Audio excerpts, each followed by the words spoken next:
Hi everyone, it's Miranda and I'm coming to you with another video today, and today we're going over a DIY makeup brush holder, and it's also good for travel. So we're going to begin with a paper, and I have all the measurements there on the screen for you, and I'm going to go ahead and score the paper.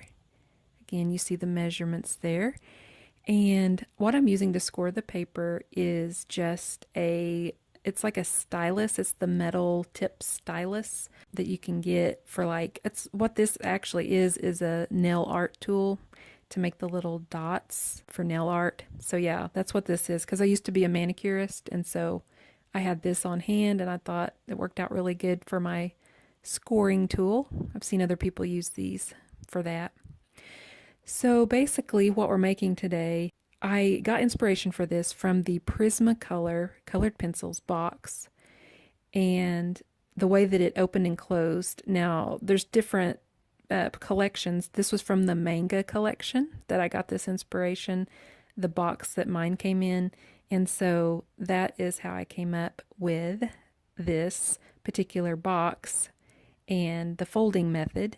But I decided to use it for something different than colored pencils. This will be like a little travel case. Now I do say that it's for makeup brushes because that's kind of the theme I'm going with. On my paper I cover it with and whatnot later, but you can use it for anything that would fit in the box. So here you can see I'm just scoring the paper with actually I should say creasing it with my bone folder, just to make sure that where I've scored it is nice and folded. And then I'm going to go in on the edges with my cutter bee scissors and just cut in to the vertical score lines. So I'm not cutting all the way. All I'm doing is just cutting some side tabs to where that will fold up into a box shape.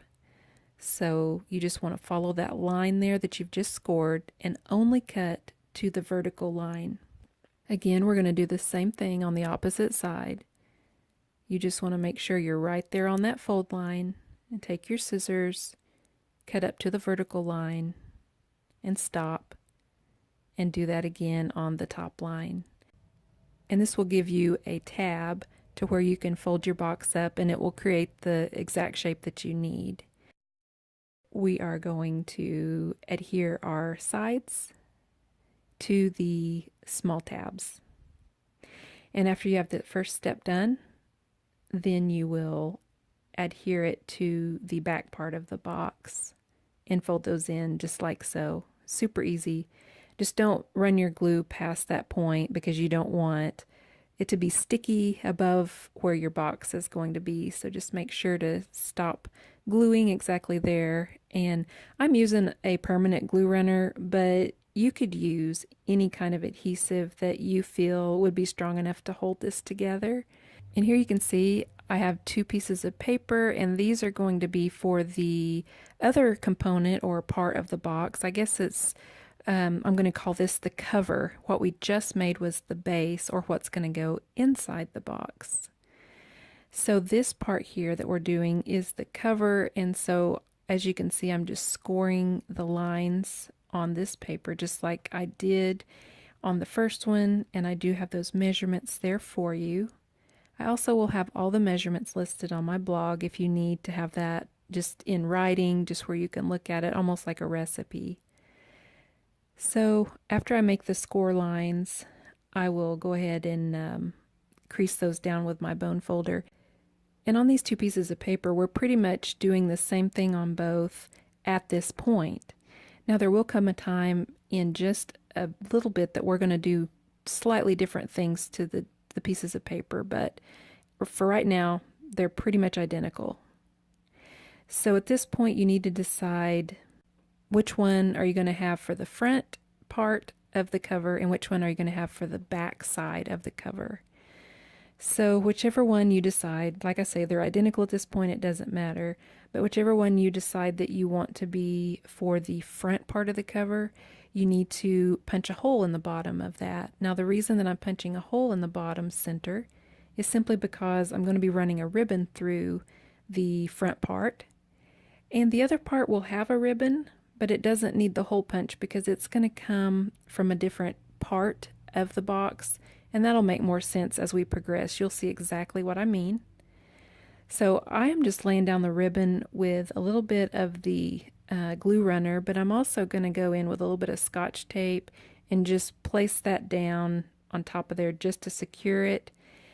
This part is not going to show, so that's why I didn't mind to put the tape. But if that bothers you, you can always cover over that with an additional piece of cardstock just to make it look more finished.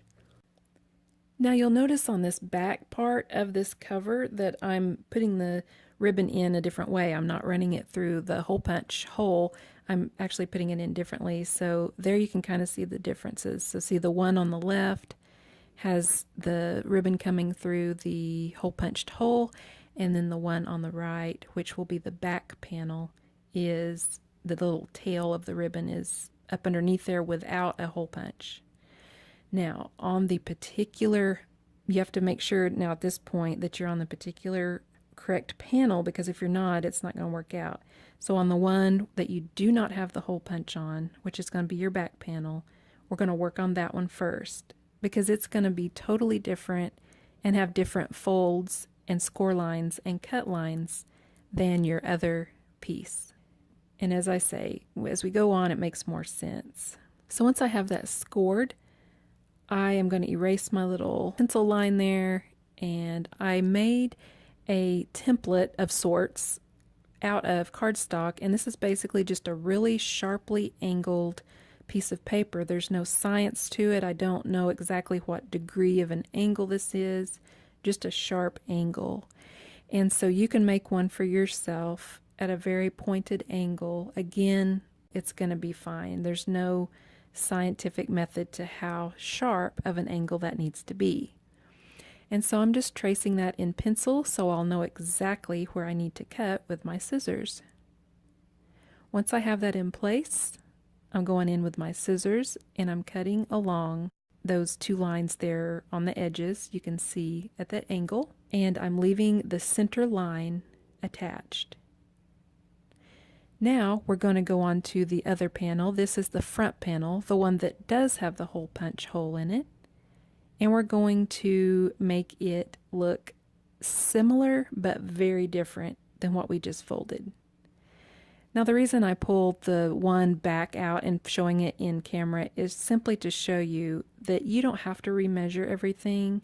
You can just line up that other panel with this front panel that has the hole punch in it and draw your little pencil lines that way, and that way you don't have to try to remeasure everything. And for me, that's just easier. You can remeasure it if you want, but for me that just seemed easier, and it was making sure that I lined it up 100% perfectly. So again, I have my little angle paper template that I've made, and so I'm going to angle the angle going down on the outside, so that would be opposite on the inside, obviously. So I'm just tracing it here on the inside. It's kind of confusing to know, okay, which way do these angles go? You know, am I going up or down? And trust me, it is confusing even to me, and I've created this. But if you can just really study this and just pay very close attention to which way that you're cutting, I think it won't seem so complicated. So what you do is you connect those bottom points of your angle that you've just traced with a straight line horizontally across. And that's going to be your cut line. Okay, so I hope that made sense. The reason I did make the top line is just to show me where the point of the angle needed to stop. But I'm going to cut on the bottom part, and I'm going to cut that all the way across. Notice on the first panel that we made, we just cut the angles and we left the center intact. But this one, we're actually cutting it away from the other part of the paper that has the line, and it's a completely separate piece. Do hang on to that extra piece because we will use that as part of the box design. Now we're getting towards the end, so we do want to make a little flap to go on the lid to close the top. And so it's super easy. You see the measurements there where I scored it and where I've measured it. And all I'm doing is just rounding the corners with my scissors for the box lid, and I'm only doing that on one edge. I'm not doing that on all four corners. And so you can use a punch, like a corner chomper punch if you want, but I thought the scissors, I could just zip those little corners off relatively easy. And right there on that very first score line of the straight edge, you want to glue that in place. And I'm using my glue runner, but I almost feel like, I mean, this was fine, but I almost feel like a score tape or even the scrapbook.com double-sided adhesive was very good. And then also Maymay she has a very good double-sided adhesive in her store too. So I am just adhering the angles to match the angles on the front part of the box. And so this is going to be our little cover sheath, I guess you could call it. I'm just running a little bit of glue along those edges and adhering that down into place. Just match angle to angle and make it very nice and straight and lined up, and you won't have any problems. Notice also how I'm putting the front panel that has the hole punch in it. That one always goes in front, okay? So that'll help you remember. And then the top part, you remember that piece that I said not to throw away? Well, now we're going to go ahead and put that on.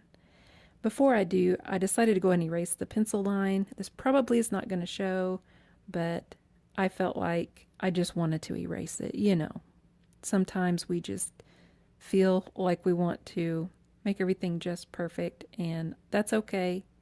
But if it's not perfect, that's okay too. So here I'm showing how the base goes into the cover.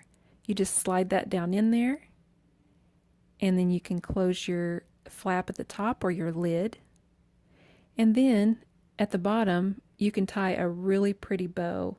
Here I'm not tying a very pretty bow, I'm just kind of tying it in a loose knot just to show you, yes, that will secure the box and it won't fall out the bottom. But yeah, you can tie it in a really pretty bow for decoration if you're going to be displaying this out or whatnot. But yeah, that's how you put that in. And then whenever you're ready to actually turn this flat case into a stand, all you have to do is just flip back the top part of the lid, and then you can tie that bottom part in a pretty bow, and it acts as a stand. And so it works perfectly to display your makeup brushes, and they're just right there handy, easy to access, and that box will not tip over because it has that angled slant on the back part of the paper that you've cut. So here's some additional views so you can kind of see what I'm talking about as far as how it would stand up. And I also will have some views here of what it looks like finished and covered and in action.